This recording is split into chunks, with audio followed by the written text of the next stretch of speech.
Hello, everyone. Welcome back to the final episode of this collaboration series with Chica Chica. It has been a wonderful journey where we have learned how to write a top-notch CV, how to approach our motivation letter, and now in this video, we'll be focusing on letter of recommendations.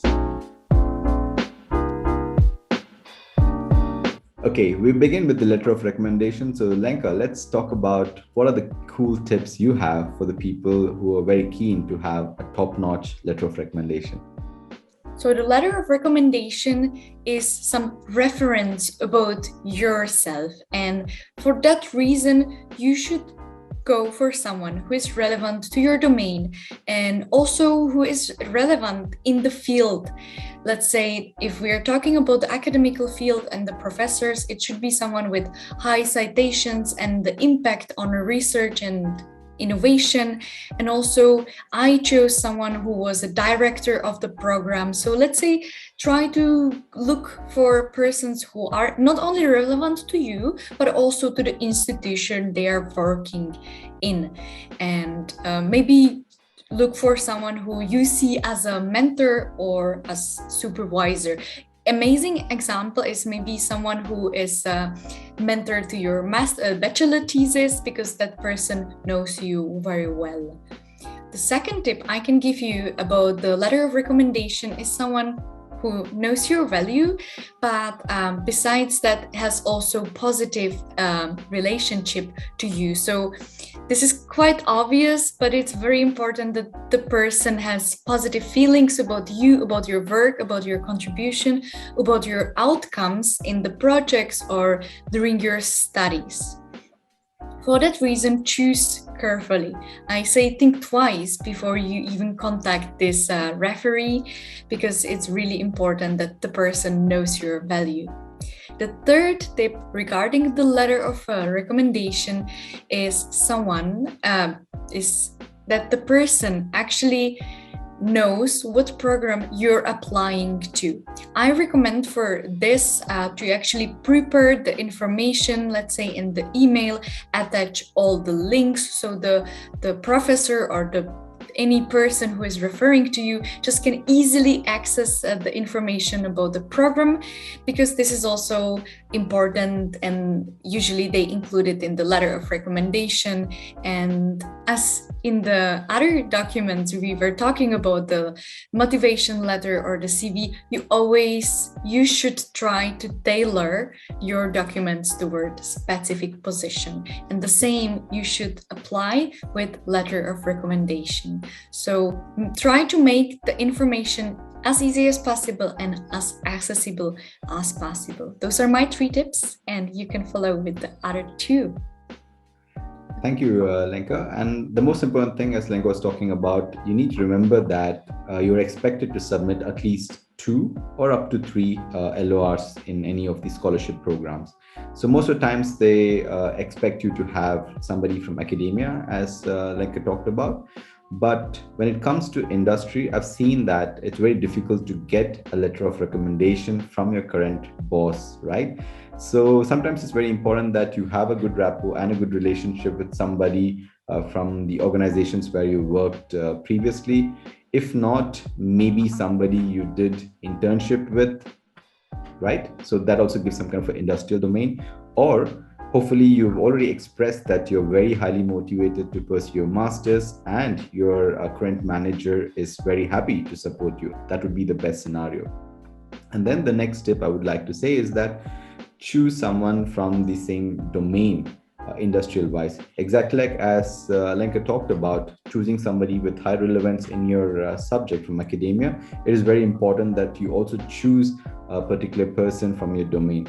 The way you can do that is that even though you have a manager, it's always allowed in an industry that you make mentors from different departments. Somebody who has had plenty of experiences, they would be much more open to be a good mentor for you, and maybe they can actually help you to drive your career. So having them as your mentor, as somebody recommending you and being a good ambassador to you would make a lot of difference.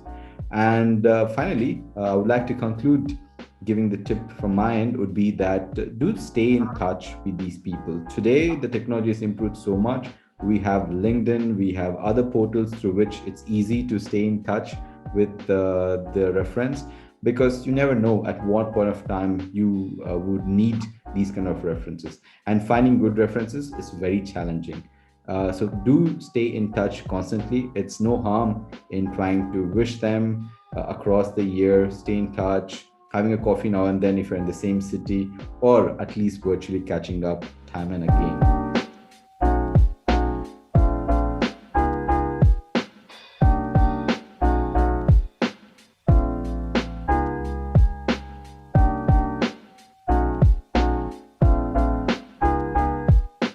So Lenka, any more tips from your end? I would also say maybe you can ask for the reference anytime you're ending internship or anytime you're ending job in a positive way, because you never know where you will use this reference. But let's say if you're talking about the Erasmus Mundus program specifically, or any other admission, try to contact your referee at least, let's say, 2 months at the best scenario in advance, because those referees, they usually have a lot of things to do. So try to give them space and time.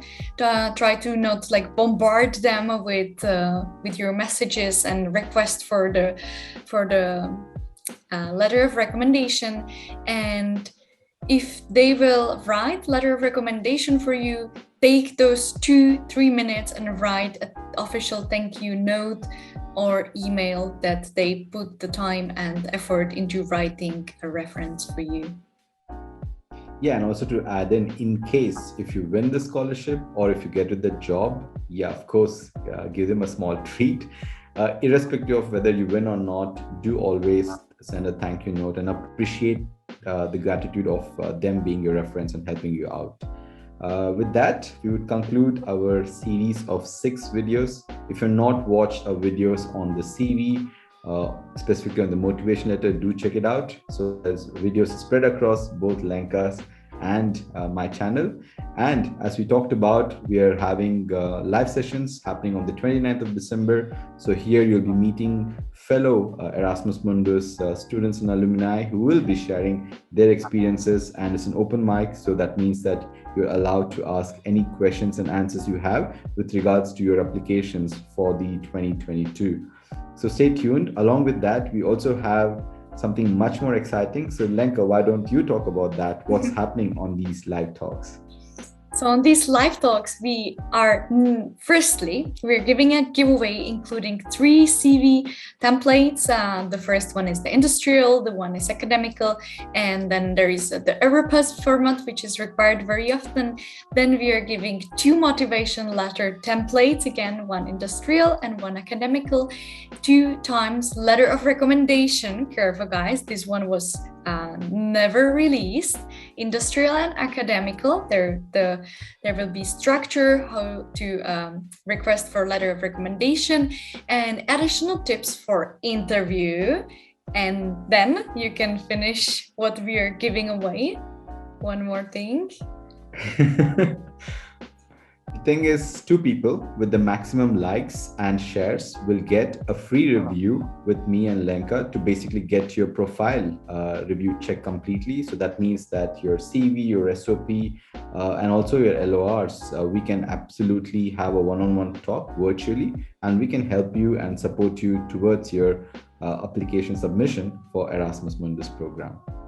And the most exciting thing about being part of this live talk on 29 December is that those of you who actually make a post of this on LinkedIn and end up getting maximum likes and shares will actually have an opportunity to actually speak to Lenka or me one-on-one, where we'll be very happy to go through your profile, help you improvise your CV, your motivation letter, and letter of recommendation so that you stand higher chance to succeed in your Erasmus Mundus application journey. So I really hope that this has been an incredible set of videos which has really helped you. So it's been a great journey and amazing to collaborate with you, Lenka. So you have anything more to add on here? I would like to say that it was really enriching. It was very fun to collaborate with you, Pavan. And I would like to tell you that if you're applying for Erasmus, or if you're applying for jobs, or if you're applying for anything, you can save this video for later, because all those tips we are sharing with you are based on our experience. We both have years of working experience. Besides our studies, we both have been working. We have done a lot of things in our lives. So save those videos for later, also because you never know where you will use them. That's for Yeah, my and do side. check out the descriptions, because that is very important for you to check out, because we'll also add on a lot of information regarding our social media platforms and also some added information which can be very handy. So hopefully we get to see a lot of you on the live sessions, but until then, stay tuned, and we're really looking forward to hear out your exciting journey. So until then, take care. Bye. Good luck. Bye bye.